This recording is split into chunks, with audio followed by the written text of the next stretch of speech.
let's get into our fantasy preview for the Coca-Cola 600, a huge event here, Memorial Day weekend. It's just a spectacular event put on. Unfortunately, this is like such a huge event. Usually we have the All-Star race the week prior, and that was kind of like traditional kind of Charlotte kind of experience. Fans would go there for about a week and a half, 2 weeks, visit the race shops. The drivers would put on events and whatnot. Unfortunately, that's not happening this time around due to obvious circumstances, but at least we're still having the race here. Coca-Cola 600, we saw it last year, of course, and then we had a midweek race at Charlotte the kind of right after it. So we had 2 Charlotte oval races and on top of the Roval. So only having the one this year, but it's still going to be a fun race nonetheless. And it's one of the last mile and a half of the season in the regular season, I believe. Is this even the last one? I'm not even 100% sure because no, I don't know, because we have the second Atlanta race now. Right. Okay. So then this will be the second to last one then. Yeah, because it's pretty diverse the rest of the way. So second to last one, apart from the All-Star race being at Texas. But and Nashville is like kind of, but it isn't a full it's 1.3. So it's a little bit different at least. But yeah, kind of interesting there. It's definitely a diverse schedule. The second half of the year, the first half of the year was much more like the normal schedule we're used to for NASCAR. Second half is where it starts to get really wild with all kind of the new road courses, a few different changes with like Nashville stepping in with the Texas All-Star race. So there's a lot of differences coming up in the second half, which is at least pretty interesting coming up to see how things play out. Yeah, it should be fun. The Coca-Cola 600 is just like such a marquee event. It's the crown jewel. It's one of the crown jewels. And, this is one that's on every driver's bucket list to kind of win. And we'll see who ends up in victory lane come the end of 600 miles. Of course, last year's Coca-Cola 600 was the longest ever NASCAR race due to the rain delay in it. It was a prolonged experience, to say the least. But, overtime as well. And we saw quite the shenanigans in that one. Let's not forget that. We saw the late race caution. William Byron blows a tire. Then we come down to a decision. Chase Elliott in the lead. He pits from the lead. Brad Keselowski stays out in second, and he is the winner of the Coca-Cola 600. But Chase Elliott did get that redemption in the midweek race for the 300. I believe it was mile race, 300-kilometer race, whatever it was. I think there's one that he'd much prefer to win, but definitely. And then we saw the second place runner as well last year, Jimmy Johnson, get disqualified. That's due right. To, that's the Jimmy DQ. Yeah, and then that's basically the reason he missed out on the playoffs. So it's 100% the reason. If he had those 35 points, he would have been in by a mile. Along with him missing the Indianapolis race due to COVID, so it was just kind of double trouble. Or he for would Jimmy. have had like a top 9 starting position as well, and Allgaier goes to the back because of the driver change, and then they get caught up in the pit road, and a lot of what ifs there last year for Jimmy. Definitely. And unfortunately, Jimmy's not going to be taking part in the Indianapolis 500, but we'll look at that a little later on. Let's get to fantasy now. Who starts us off this week? Do I? Let me double check. No, I start us off again. You start us off? Yeah, well, then because we've got the full lineup of trucks and Xfinity. So we do practice and qualifying as well. This is it's back-to-back weeks. We're getting spoiled here as a NASCAR fan. Let's take it easy. We can't get ahead of ourselves. That's 2022 stuff that we're looking at. But you lead us off with the first pick. Yeah, and this is an interesting weekend because it's the longest one. It's 550 horsepower package. So you can look at past performance at Charlotte, but we're also enough into the season where you do have enough of a sample to kind of look at performances at each different kind of track type and kind of base your decisions off of those as well. So there's a couple different routes that you can go for this weekend. And I'm going to start it off with somebody who has the second best average points haul from the 550 horsepower package races this season, has finished in the top 10 in all 4 of those as well this year. And I'm kicking it off with Kyle Busch. He's had some bad luck in the 600 in terms of going out and winning the thing in a couple different scenarios. But I think overall, given the form that he's been on this season, he won the last 550 horsepower package race as well at Kansas.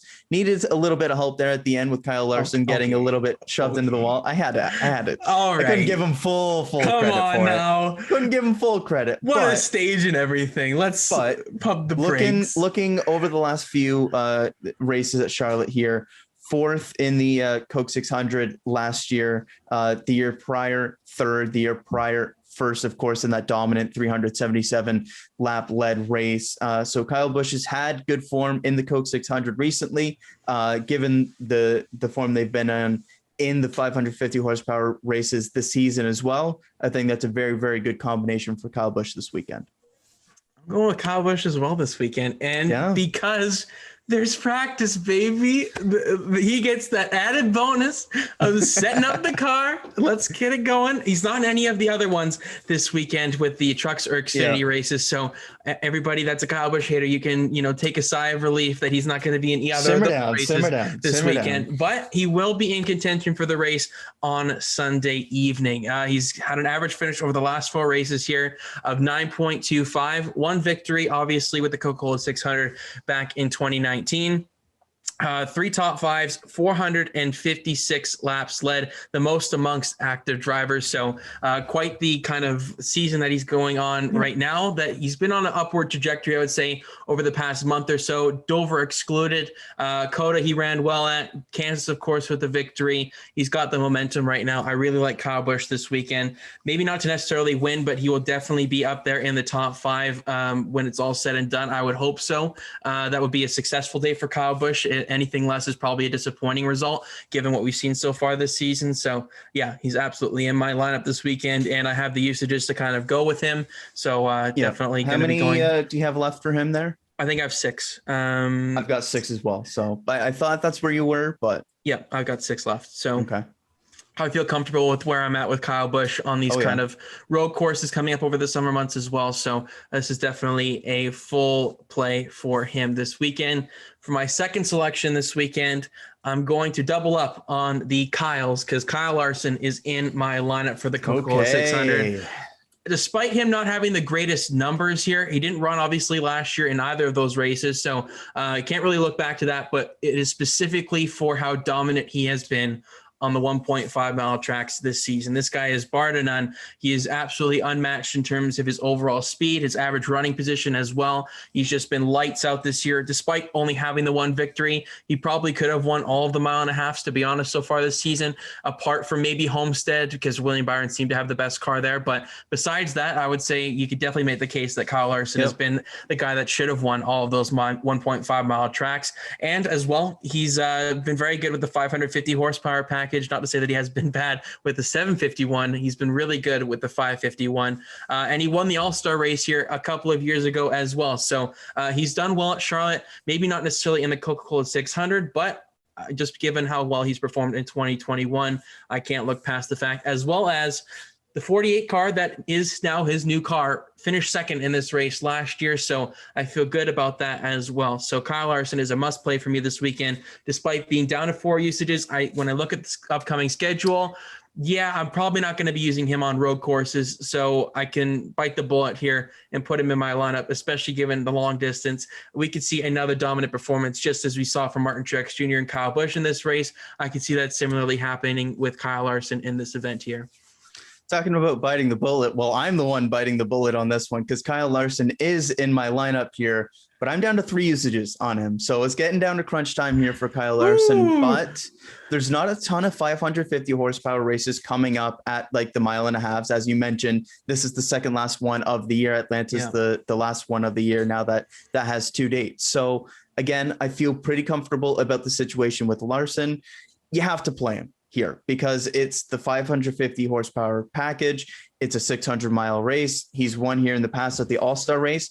I do have some concerns about the fact that Kyle Larson hasn't really been able to close out some races. We saw, what was it, at Atlanta, I think it was, where he Ryan lost the lead to Blaney, in the last handful of laps. And if you extend that by like 200 miles or whatever the difference is, 100 miles. I can't remember what the distance was for Atlanta there.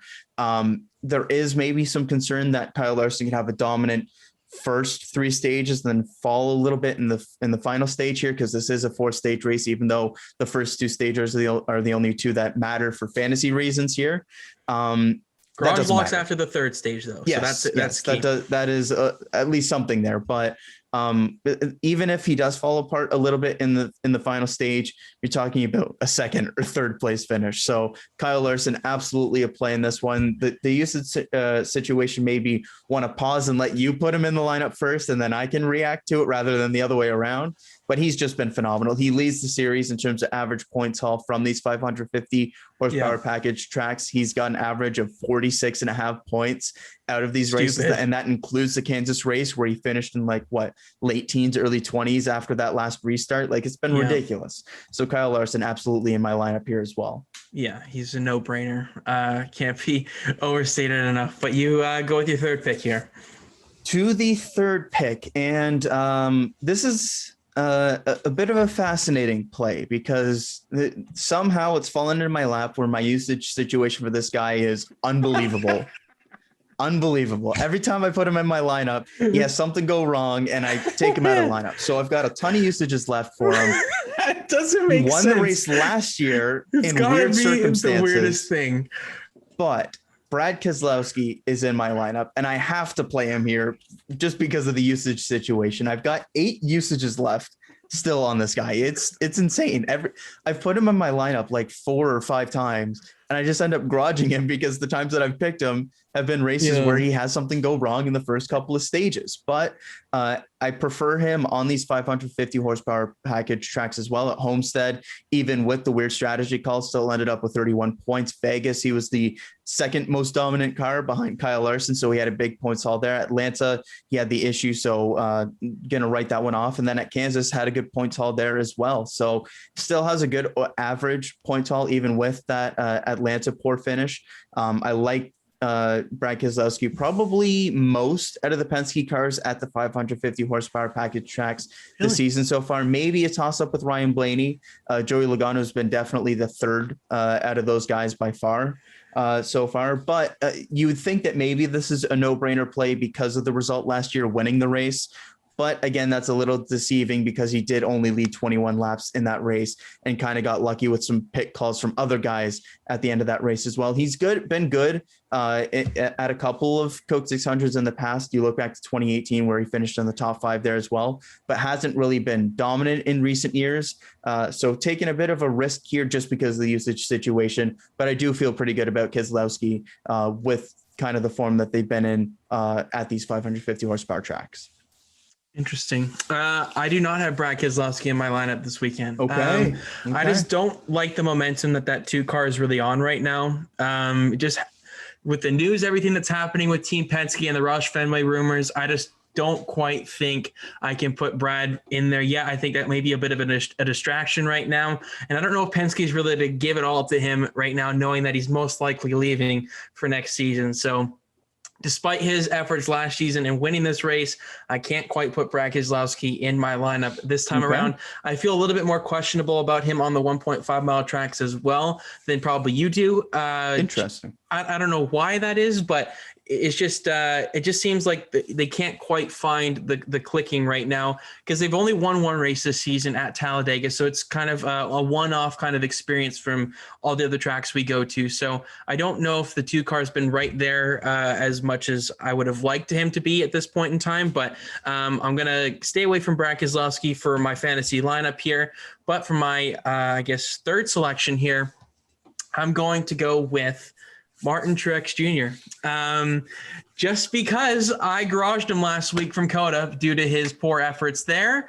I've got 6 usages left on him, and after his poor results so far, basically on the road courses this season, I'm going to be abandoning my strategy of just saving him for the road courses. I'm taking full advantage of when I think I can count on Martin Truex Jr. the most, and I see him fit to succeed here in the Coca-Cola 600. He has tied for the best average finish amongst active drivers over the last 4 trips to Charlotte Motor Speedway with a 4.5 average finish, 1 victory, 2 top 5s, and 203 laps led. He's been very, very good so far this season, leading the series with most wins at 3. So I can see Martin Truex Jr. winning this race easily this weekend, and I'm going to definitely stick him in my lineup considering I have 6 usages left and we are past the halfway point in the season.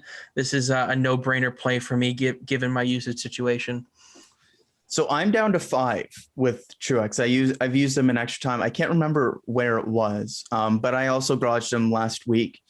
I'm undecided on Truex right now because he hasn't been dominant at these 550 horsepower tracks the same way he has at the 750 horsepower package tracks. He's been very consistent. He's finished inside the top 10 in all of these 550 horsepower races, but you're looking at 35 points, 32 points, 35 points, and then Homestead, where he was really strong with 49 points. But these last three, it's been consistently in the top 10, but it hasn't been a high-end top 10 in the conversation for the win. So I'm going to wait for Truex. That's going to be like the last one that I'm debating between. We'll see how I end up going for that one, but I'm going to hold off on him just for now because you are in the better usage situation for that one as well. You've got the extra one in hand. You can play him here and feel good about it. I'm going to go a little bit differently here and see how things play out. And it's funny you go with a certain Trex Jr. here because I'm going with his road course ringer kind of companion in Mr. Chase Elliott. Should have won the race last year. Absolutely. If it wasn't for a bad pit call by Alan Gustafson, they were the best car of the day. They should have won this race. It's a shame they didn't. They ended up getting retribution in the midweek race.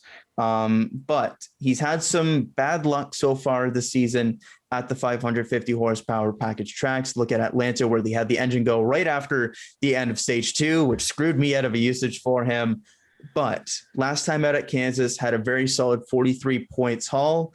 They were great here last year. I like the kind of momentum they've slowly been building up. I know there's the situation going on with Eddie DeHaan. I'm not super concerned about that affecting the team mentality or anything like that going into this weekend. I like Elliott at this racetrack. I like the kind of momentum they've been building. So I'm taking the swing. Chase Elliott is in the lineup. How many usages do you have left on him? I have 6 left. Okay. I am in the same boat. Similarly to Tricks for you, I'm undecided on Chase Elliott. Okay, that could be quite the head-to-head if we don't go with either of them, I gotta say. Yeah, this schedule is just really throwing me for a loop because I don't know what to do for a lot of plays over the summer months because it's such a new kind of topsy-turvy schedule. So I'll wait on Chase Elliott for right now. Okay. For my 4 selection here, I'm going to the Team Penske stable for this one. It's not Brad Keselowski. It's not Joey Logano. It's Ryan Blaney. I used an unfortunate usage last week at the at COTA. Stupid rain on the back stretch. Whatever. So what are you down to, like 6 on him then? 5, I think. 5. Ooh. I'm down to 5 on Blaney. So not too lovely in that light, but I'm going to use him here this weekend. Average finish over the last 4 races here at Charlotte, 13.75. So not overall the greatest, but 2 top 5s. 4 laps led. I threw that in there, but it's probably during green flag pit stops or whatnot. But I think Ryan Blaney's been just a consistent guy so far this season on the 1.5 mile tracks. I think back to Vegas, he was very good.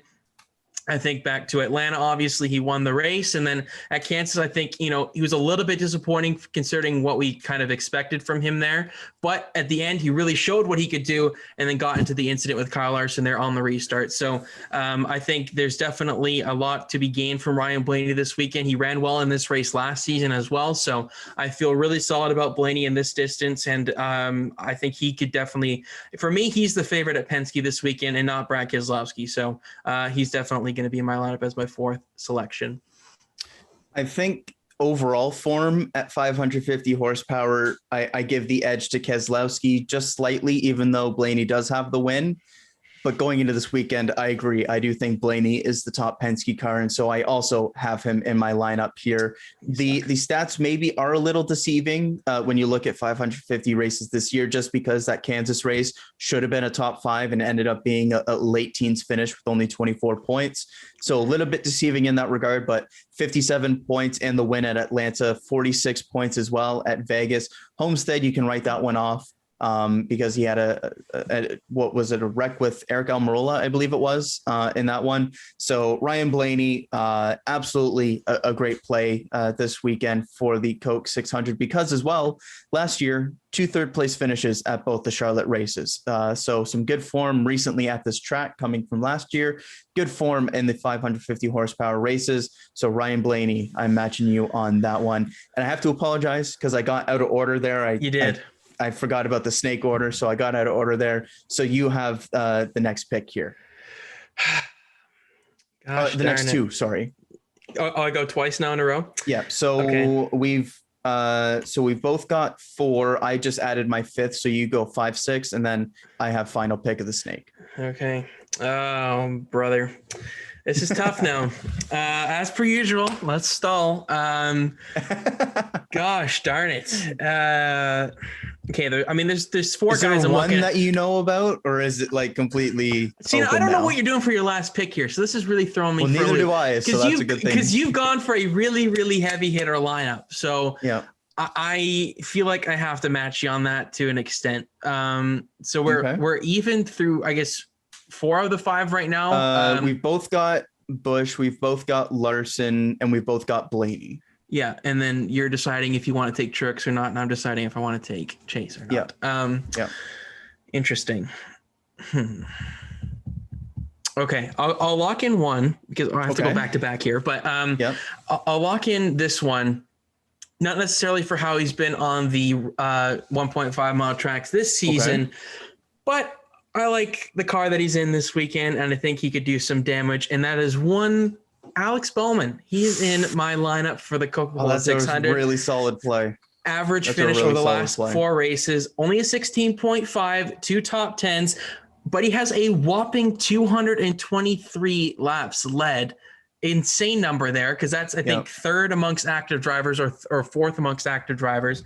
Very, very impressive laps led total there. I want to try and get a little bit of value from Alex Bowman this weekend. I have 8 usages left on him, so I have no worry about running out of usages with Bowman the showman. But I think he's just a solid value usage here this weekend, and I wouldn't be disappointed if one of the top guys really kind of disappoints to an extent, then I could probably slot him in here. The problem with using so many big name drivers in one weekend is they can only get so many points that you'd want, because if you use Trex, Elliott, Larson, Kyle Busch all in the same weekend, well, only one of those guys could get the maximum number of points if you're really looking at it. And then, maybe another weekend, one of those guys that you did use that weekend gets the maximum points that weekend. So it's very difficult to really go with an all-out lineup, but that's my 5th selection there for my final pick for the Coca-Cola 600.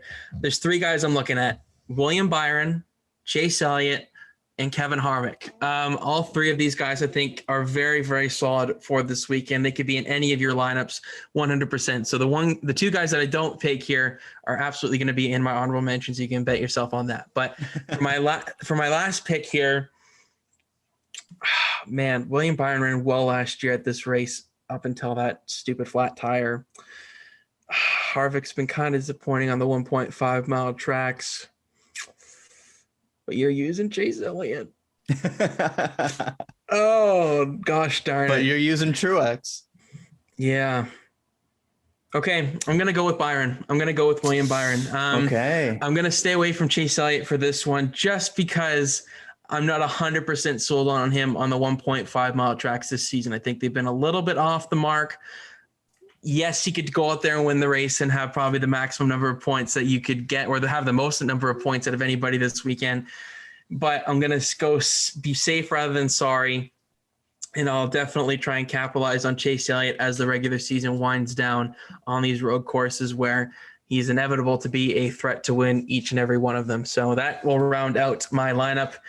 Who's your 6th selection here? Have I messed it up? I do have one question. Yeah. What's your usage situation on Byron? Because he's a fascinating one for me. 5. You've got 5? Okay, I've got 5 as well. I was just wondering because he's so such consistent. A good player.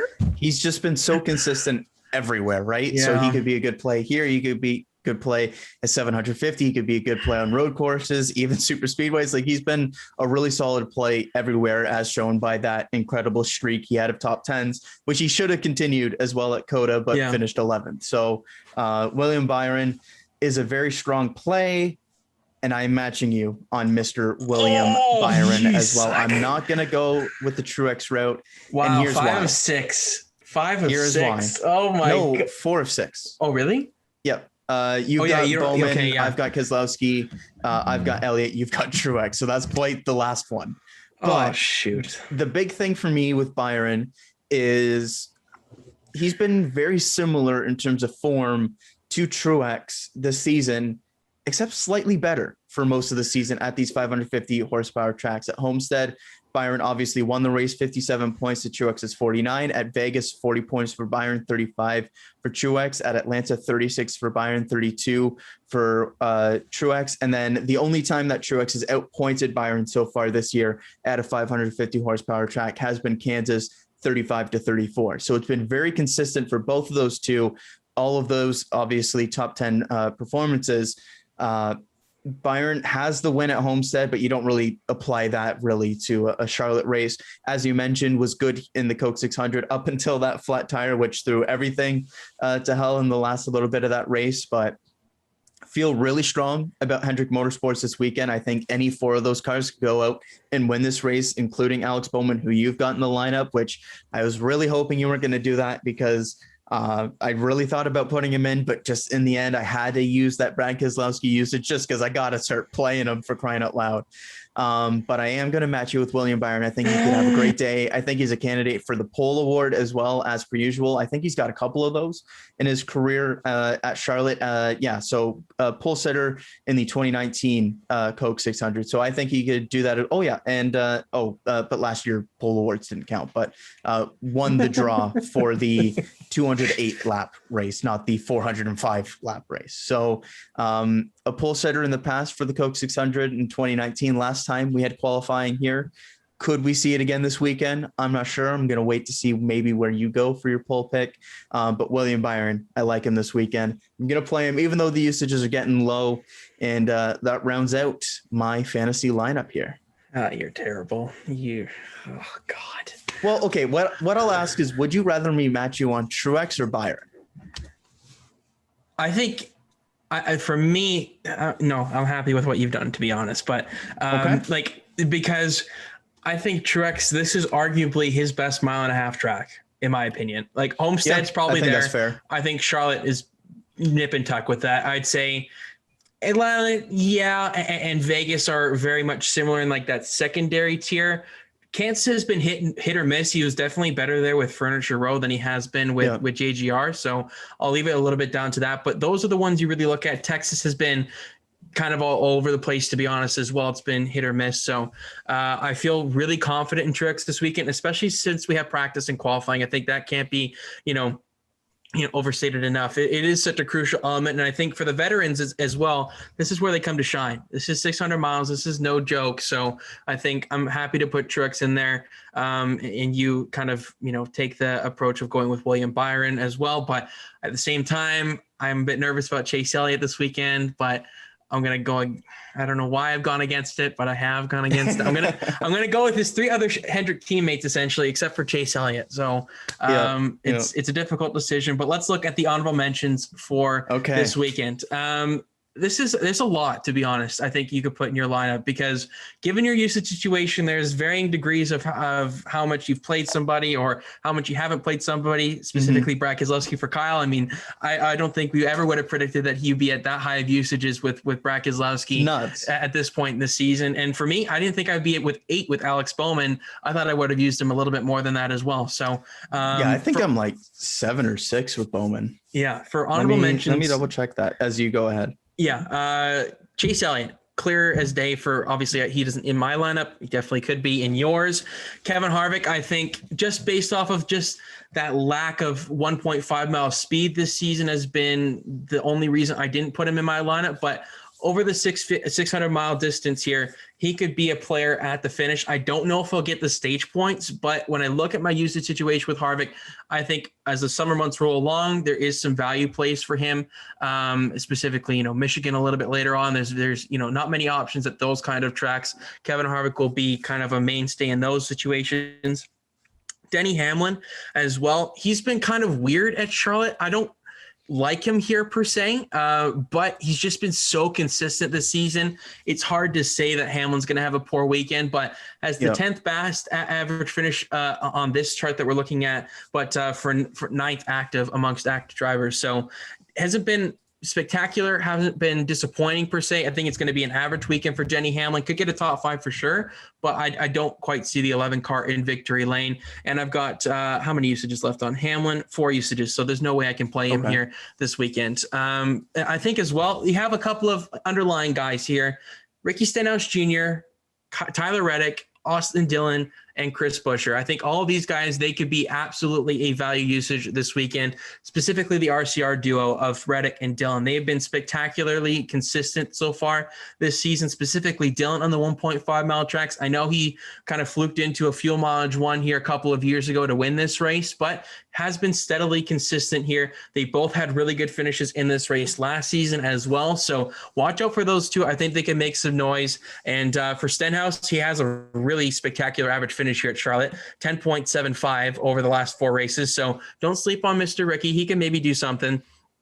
And then as well for Chris Buescher, very good. Just consistently in the top 15. Probably won't get you stage points per se, but will get you a solid probably finish at the when the checker flag falls, because he won a stage at Homestead. I know it's a bit of a different kind of driving style for a mile and a half, but been consistently there the entire season. Can't be overlooked at all. Can be Chris Buescher. And then to round it out for the honorable mentions, Christopher Bell finished 10th in this race last season for Levine Family Racing, as well as Brad Keselowski. I mean, obviously he's in Kyle's lineup. It makes a lot of sense. He's the defending race winner.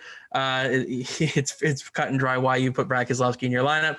But for Christopher Bell, been a little bit disappointing on the 1.5 mile tracks this season, but I do think there is something to be had with some practice for him this weekend. Adam Stevens could get that car right for him a little bit more. That's typically what we saw last season with Kyle Busch. With Adam Stevens, they were kind of sluggish on the 1.5 mile tracks, and that's why they had such a points deficit. But now I think with some practice, we saw that last season with Kyle Busch when they had just a little bit more notes to go off of. They had a bit more of a better result as the season wound down. I could see that happening with Christopher Bell to get you a solid, maybe top 10 run at the checker flag of the Coca-Cola 600. So those are the honorable mentions for this upcoming event. The stay away froms, they're very few and far between. So who's going to win the Coca-Cola 600? Yeah. Joey Logano is here. Yes. And Kurt Busch. Just because for Kurt Busch, been very poor so far this season, outside of the top 16 in points, and is not looking spectacularly great. But, he did come out on Twitter with a banger this week with his kind of, I'm not effing leaving. So that gives me hope that Kurt Busch is not retiring at the end of the season. He's coming back for another one after there were rumors that he, there was a fake tweet put out there that I fell for. Going to be honest, I was in a panic mode for 30 seconds.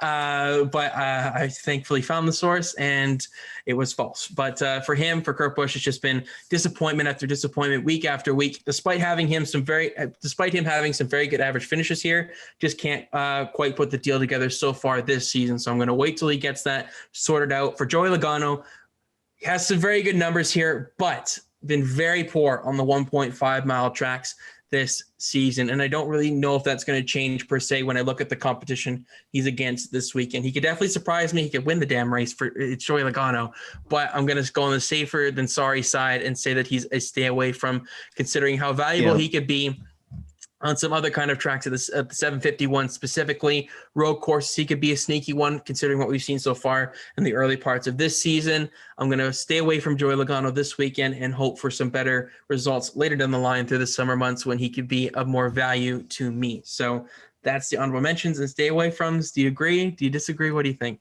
I especially agree on Joey Logano because I want to ask you this. What's the most points Joey Logano has scored this year at a 550 horsepower track? So Kansas, Atlanta, Las Vegas, Homestead. What's the most points the maximum you could have gotten so far from playing Logano at a 550 track this season so far? I'll say like 28. 30 points at Vegas. He barely got inside the top 10 there. Other than that, 16 at Homestead, 22 at Atlanta, and 20 at Kansas. And it's not even like there was incidents necessarily. At Homestead, there was the pit strategy thing, but at Atlanta and Kansas, it's not even like there was any like incidents to put him farther back. That was just the raw pace of that car. So they've been heavily focused on 750 horsepower package tracks and kind of road courses, that kind of stuff. It makes a lot of sense when you look at where the championship race is. But for Logano, you got to see it before you can start playing them at these 550. And honestly, there's not a ton of these left. You're looking at like Pocono, Nashville, and Atlanta. I think that's all of them. There might be one that I'm forgetting in there for the 550 package, isn't it? Oh, right. Because it's under, it's 750 because it's like that Darlington kind of in between. Yeah. So they decided to do it. So not even that one there. So not a lot of 550 horsepower tracks to look at the rest of the way. So save Logano for the other ones. I will say for the honorable mentions, quite like Chris Buescher in that one, because he's got back-to-back top 10, surprisingly, at the Coke 600, 6th a couple years back with JTG, and then 10th last year with Roush Fenway, especially when you look at the form that they've been on. Okay, yeah, when I looked at the running order, I remember I forgot that Johnson's DQ pushed everybody up. So Bell finished 9th, Buescher 10th. My apologies. Yeah. Hey, it's all good. It's all good. But yeah, for Buescher, been very consistent at the 550 horsepower tracks this year. I thought about using him if I wanted to have a more conservative entry, but such a hard play, I went all the way. Yeah. It's so hard to play some of these value guys because they could, absolutely knock your socks off, but at the same time, they could be like, they could just not show up. So, and when you look at some of the guys that are more premier talents or have better equipment, they're most likely going to show up more on a percentage basis. And Roush has been quite good at the 550 tracks this year. For Buescher, 35 points at Atlanta, top 10, 29 points at Kansas, top 10, 33 points at Homestead with the stage win, and then 23 at Vegas. So they've been consistent, maybe not like the super high end, which obviously you're not anticipating if you're playing a more conservative play. But don't hate the Buescher play, and I'm excited to see where he kind of lands in the running order this weekend, because with the way that they've been running and the way that he is at this track, could be an interesting combo to be maybe a surprise top 10 or maybe even push for a top 10 run, but we'll see. Absolutely. Let's get to the bonus pick, shall we? Let's do it. Who goes first? I do. Okay. I'd lead things off for the Chevrolets here, and this is an interesting one. And I think this is the one that I actually had the most difficulty with because I feel really good about all those Hendrick cars. I think any of them could very easily go out and not only be the top Chevrolet, but also win the thing. You look at Bowman, led a ton of laps in his career so far at Charlotte, and even last year as well before they got into the wall and had some of the issues there. Byron has been super consistent this year. Larson has been the fastest 550 horsepower car. And then Chase Elliott should have won the race last year, was the dominant guy. Pit strategy screwed him out of the win, and then he won the second race at Charlotte last year. So a lot of different routes you can go. I am going to take the gamble, though, on Chase Elliott at the end of the day as the top Chevrolet. I can see reasons to go with any of those other Hendrick guys, but I'm going to double down with Chase Elliott here and say that he's going to be there at the end of the race, and for that, be the top Chevrolet. I'm not going with Chase Elliott. I'm going with his teammate, Kyle Larson. It's the low-hanging fruit, but I'm going to take it just because it is low hanging fruit. I'm going to take the obvious pick here and be safe rather than sorry. And I feel pretty confident in Larson this weekend. It is a little bit interesting. Like he hasn't quite put together a full 600 in the past with Ganassi, but I think we're just seeing a different Kyle Larson this season. So I think he's the one anomaly when I look back at his old kind of stats. He's just on a different level right now. So it's hard to look back at his previous results and say, I don't know if I can put Kyle Larson here. I'm looking purely based off of 2021 speed. So I'm going to go with him as my top Chevrolet. For top Ford, This is an interesting one as well. You could go with Keselowski, you could go with Harvick, but I'm going with Ryan Blaney for this one. I feel pretty confident in the 12 car. I think he could be maybe one of those upset kind of candidates this weekend, to be honest. I think a top 3 is definitely on the cards for the 12 car this weekend, but I see him being just that little bit ahead of his teammates and Harvick to take that kind of top Ford finisher. But knowing this category, Logano's going to freaking win it again. So take him. What I will say is that I definitely don't think that'll be the case this weekend because it's a 550 track. I also feel very good about Ryan Blaney this weekend, so he is going to be my top Ford. I'm not going to go the Keselowski route. The form last year, 2 third-place finishes, the form they've been in this year, I really like Blaney this weekend, so I'm going with him for top Ford as well. Now we get to Toyota, and this is another interesting one because you've got Kyle Busch, you've got Martin Truex Jr., you've even got Denny Hamlin, who we don't play here, but could we think that he's going to be good and be there at the end and maybe save the usage, play him here? That's not the route I'm going for this one. I'm also not going with Truex. I'm going to take the swing on Kyle Busch with the form that they've been in this year. Feel really solid about him this weekend. So I'm going Kyle Busch as the top Toyota. Why? Why did you have to pick him? Like, oh God, you grind my gears, man. You drive me nuts with this stuff. Yeah, I'm taking Kyle Busch as well for my top Toyota. Okay. I thought I could go a little bit sneaky there with that one. You take Trex, but you know, clearly not. That's a bummer. No, sir. That's a real bummer. But yeah, you're really hoping for that one. Yeah, I really wanted that one. After I got Larson, I'm like, oh, maybe I could get, Kyle Busch too here if he's going to go with Elliott and Trex. No chance. No chance for Mr. Cushman on this one. But yeah, he's a no-brainer for me this weekend for top Toyota. Yep. He and Trex, I think they'll be very, very close in terms of, raw speed, but Kyle Busch has been pretty consistent so far on these 1.5 mile tracks this season. So, yeah, and he's been a step ahead of Truex the entire way. So I'll say that he gets it done this weekend, and you gotta love that practice. So winning manufacturer, this is really tough because I could see it going a lot of different ways this weekend. Are you going all in? You spreading it out? This is the problem because I get first winner pick here, so that's a nice added bonus. But it's so difficult with 600 miles to say, boom, I'm going all in because so much could happen. Something can happen right at the end. We saw it last year. Imagine last year, you have Chase Elliott, and you're like, okay, I'm going with Chevrolet and I'm going with Hendrick, and boom, he loses it all there at the end, and you lose like a bountiful number of points there that could, make or break kind of your week, if you will, for fantasy. So it's just a risk like that. Fuel mileage could come into play as well in this one. So I'm a scaredy cat. I'm not going all in on everything this weekend. So for my winning manufacturer, I'm going to go with Toyota. I think they could do it this weekend, namely Kyle Busch and Martin Truex Jr. I think those are the 2 guys that I'm looking at. I'm really limiting myself with the manufacturer, but I'm going to be, I don't quite see the Ford camp having that, raw speed to compete with the Chevrolet or the Toyota this weekend. I think Blaney will be the one kind of exception to that. But I'm going to go with Toyota and not go with all my eggs in one basket. You can kind of predict on where I'm going with the winning manufacturer as a result. But there you go. That's my winning manufacturer.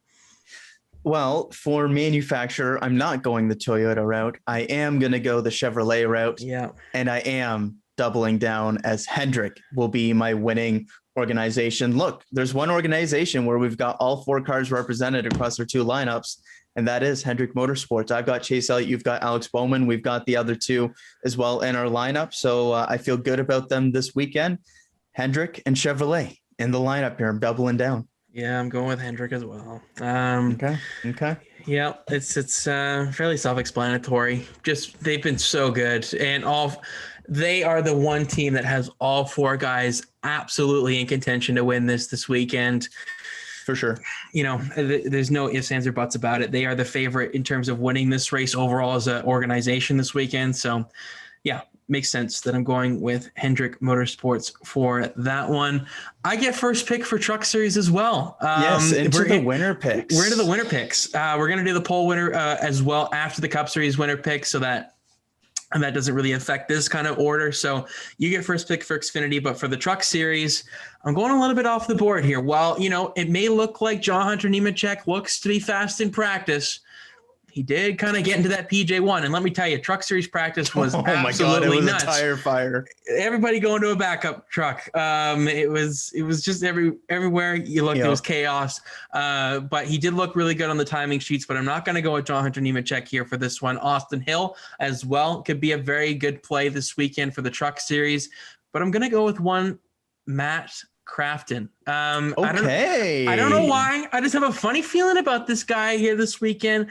And I wanted to go a little bit different. I usually go with like the safe bets for the Xfinity and Truck Series, but why not? It's the Coke 600 weekend. Let's go all out. I'll say Matt Crafton gets his first victory of 2021 in the Menards Ford for ThorSport.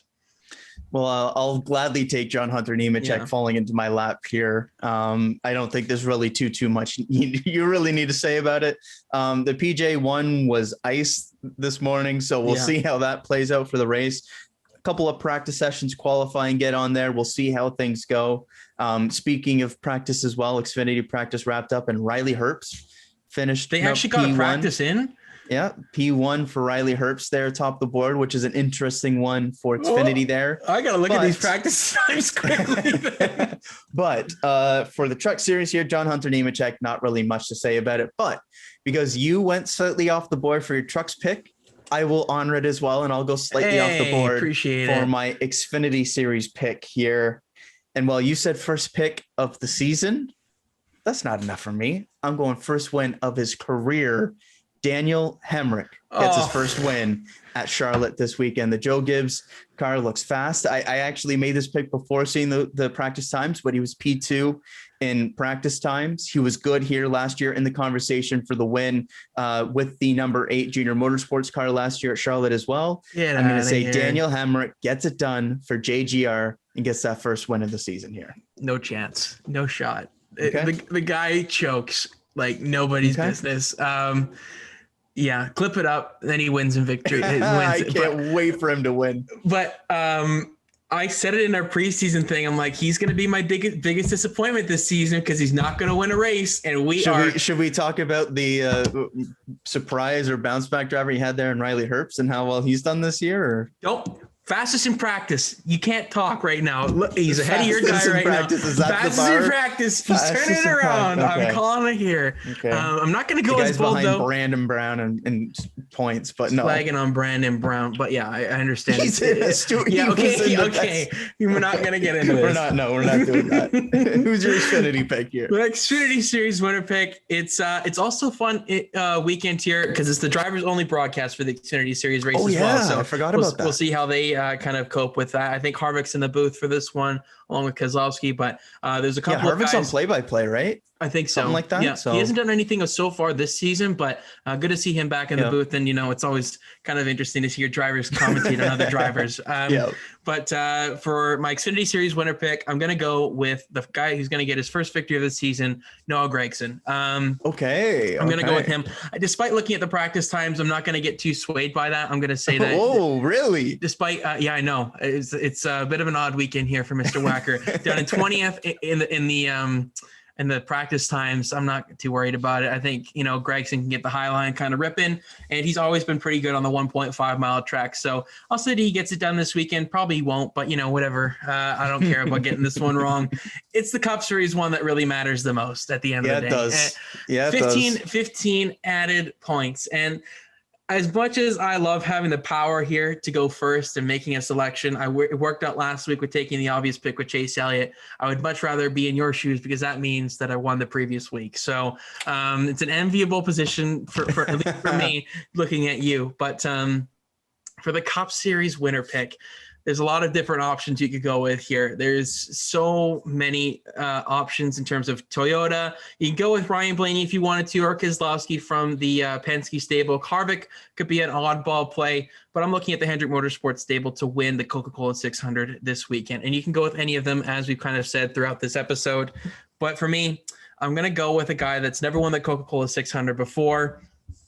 And that's all four of them. They never won the Coca-Cola 600 before. I was going to say that doesn't narrow it down. I'm leaving it on your toes here. But I'm going to go with Kyle Larson.